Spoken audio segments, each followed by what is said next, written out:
What is up, guys? Welcome back to the channel. Today we are going to hopefully be removing the last parts on the front of the Trans Am, or at least I really hope. Let's talk about what we're going to be doing. So I got to get the K-member out of the way in order to get paint where I want to get paint, and frankly I just want it out of the way. There might be something coming to replace that. Maybe that's a hint.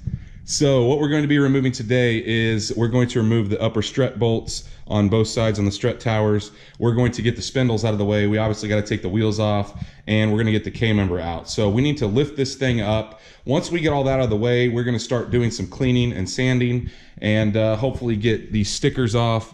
Sorry for you purists that would want to keep those, but in order to paint that the correct way, I don't want to tape those off. I'm going to take those out of the way. But obviously this isn't a purist build anyway, because, well, we're tearing everything up and putting new stuff in. So let's get started by sliding the jack under. We'll get the wheels off and some of the suspension parts out of the way.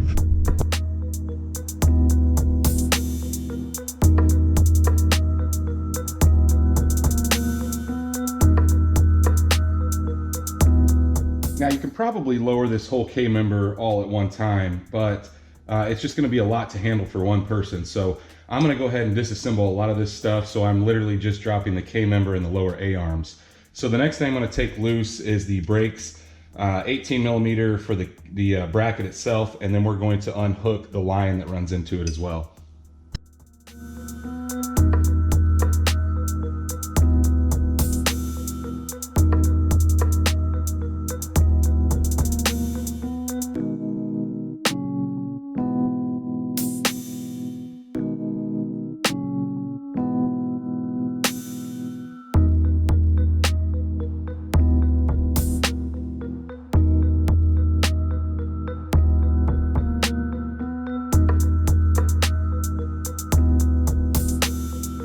Now, once the brake's out of the way, I'm gonna go ahead and tackle the tie rod end here. So you're gonna need a pair of like needle nose pliers or a pair of pliers to bend out the cotter key in order to push it out of the way. And this is 18 millimeter.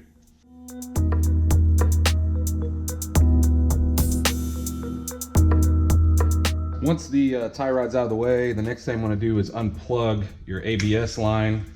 And we're gonna take loose, this is a 22 millimeter and the 15 millimeter up top of the tie, or the ball joints. So these both have cotter keys in them as well, so take those out of the way and then loosen them up. And you're gonna have to tap this with a hammer on the top and the bottom in order to get it loose and out of the way. The last thing before we go up top is we're going to take the 15, this is 15 on the top side and 13 on the bottom to get the strut loose. We'll take those loose, get the spindle out of the way, and then we'll move up top to get the old crappy struts out of the way.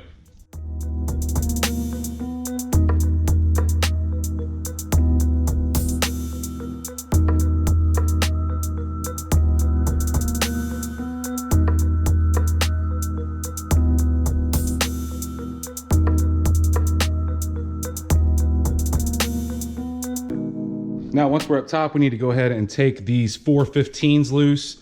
2 nylock nuts on this side, 2 bolts on that side. There's 15 millimeter there, and then the back side, I don't know why GM did this, but those are T45s. So you're gonna take all of those out, and just know that once we loosen that, the strut is going to fall out of place. So you might stick your hand up under there while you're getting those loose, and we'll have the struts out of the way.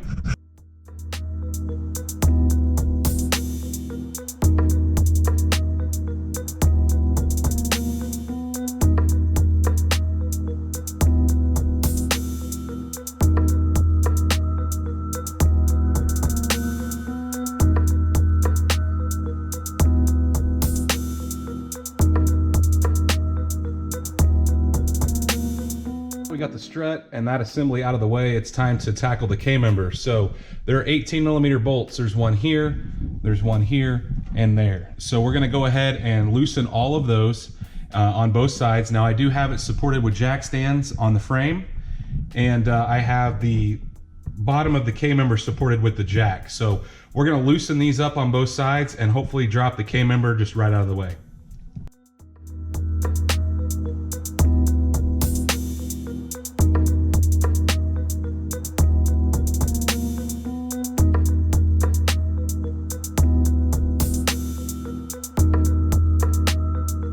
All right, so we are completely out with the K-member, and well, this is it. For the most part, there's one more thing that I'm gonna take out, and that's these little studs that hold the rod, the prop rod for the hood.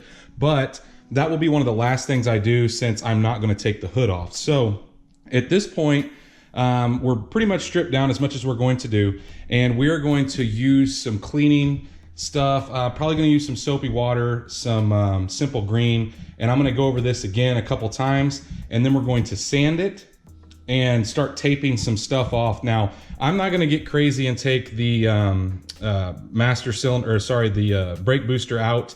And the reason being is that you really can't see much of that behind there anyway. So I'm gonna kind of paint the firewall there, and of course both of the fenders. And then I'll probably paint this upper rail here, and of course the frame rails down the bottom. But for the most part, I'm gonna leave the front where you can't see. Most of this will be unpainted. I'll probably paint this piece here because you can't see it with the hood up. But for the most part, we are ready to start the cleaning process. And well, let's get some rags and clean this mess up.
Let's take a look at what we got so far. I cleaned all of the inner fenders.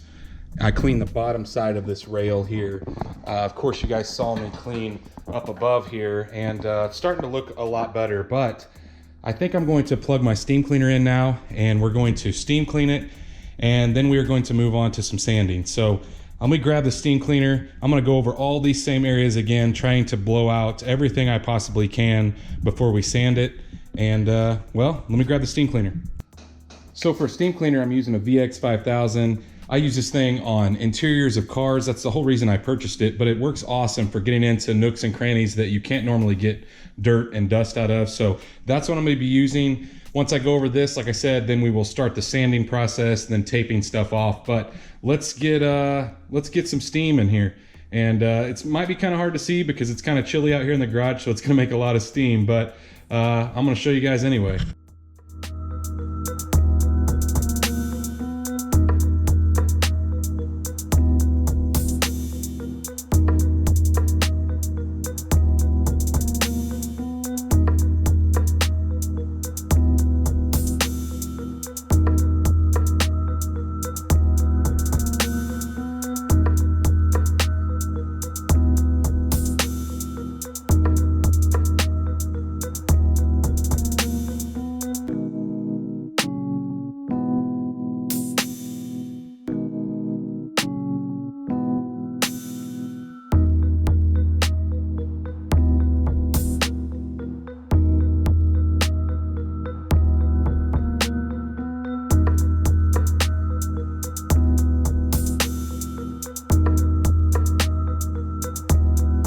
Well, kind of like I figured when I turned that steam cleaner on, just steam went everywhere, so it's really hard to see, but you can see that it's starting to take shape. So now we're ready to sand.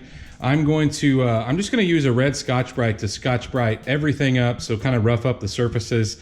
The only part that I'm actually going to sand, and I've started here with some 800 grit, is that section that was rusted, the surface rust. So I'm going to sand all that off, make sure it looks nice and even.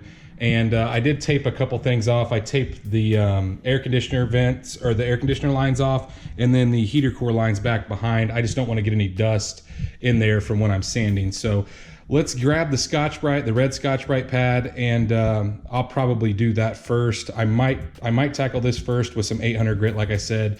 In fact, yeah, we're gonna start here on the section that's all rusted, and then we'll go over the rest of it with the red Scotch-Brite, and then we'll be back to cleaning, and then we'll start taping some stuff off.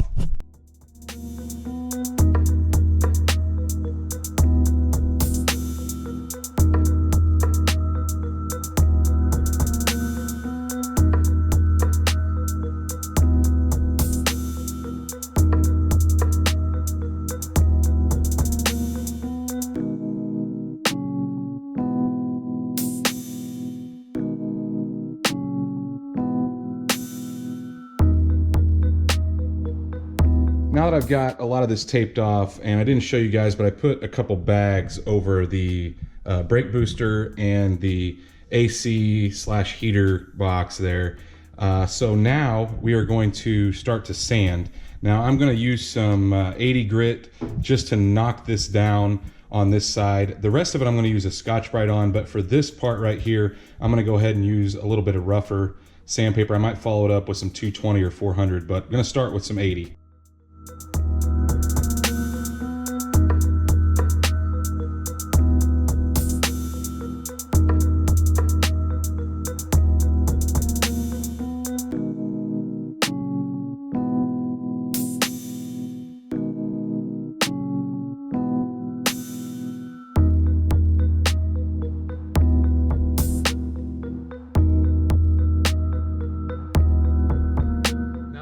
Knocked down, I'm going to switch to some 220 and go over it again, and then I'll probably finish with some 400 before I primer it.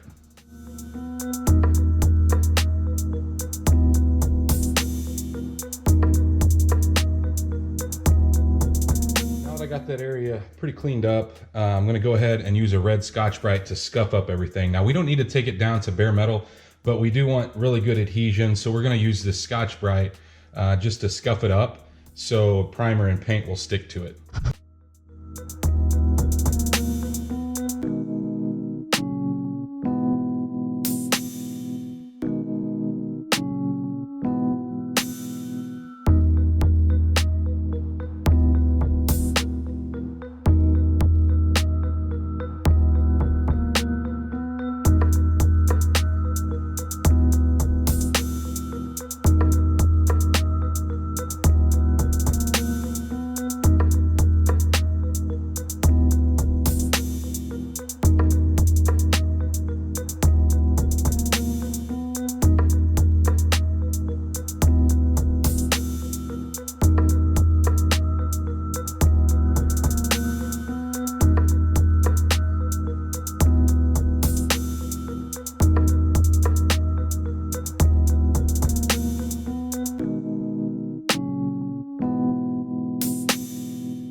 Well, as you can see, I went ahead and put plastic on the fenders and the whole car to keep overspray from happening.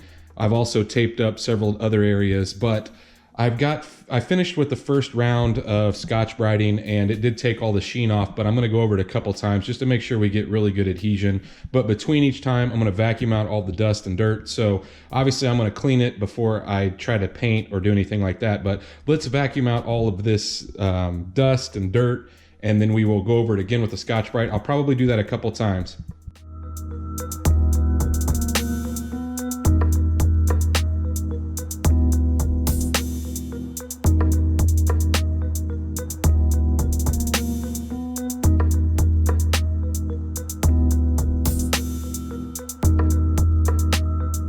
Well, we are done with our second pass with the Scotch-Brite and second pass with the vacuum. I'm gonna do one more time, and then we'll be ready to clean it up with some like mineral spirits or some adhesive remover, something that you know, I can get all the dirt and debris out of before we go to primer stage.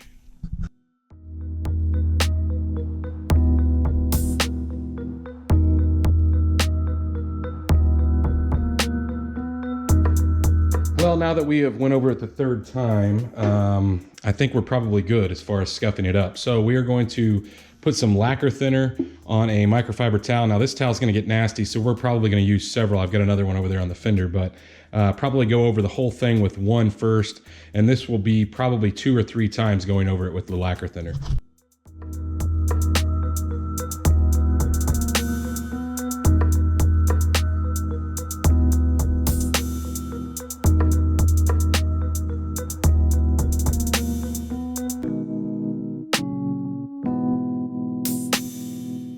Well, we have went over it a couple times with the lacquer thinner / mineral spirits. Just I ran out of one and used the other, and as you can see, it started to take some of the red off, but we're still scuffed up. It still looks good, and the problem is today it is too cold to paint. Too cold to primer, too cold to paint. So this is where we're gonna call it quits for today, guys. Hopefully you're liking this. We are getting super crazy obviously on detailing this engine bay, and we could do a couple more things. There are a lot of people that weld these up, but I do not have a welder, nor do I have a 220 outlet. I know they make a 110 outlet for a smaller welder, but I don't have one of those either. So we are going to leave those holes. Most people would clear those up or close those out when they are painting under the hood, but I don't think they look that bad. But anyway, guys, if you like this content, if you like this video, please smash that thumbs up button. And in the next video, depending on what the temperature is gonna be, if it's warm enough to paint, we'll paint. If not, we will go to the engine and start tearing it down, because, well, really that's the next step. I want to get all the stuff off the engine that I'm not gonna be using, get that thing cleaned up, and I'm probably gonna paint it as well. But if it's not warm enough in the next video, like I said, we will switch to the engine. So if you're not subscribed, go down, hit the subscribe button. While you're down there, make sure you ring that bell. That way you're notified every time we drop a new video. And, well, stay tuned to see what we do on this thing next.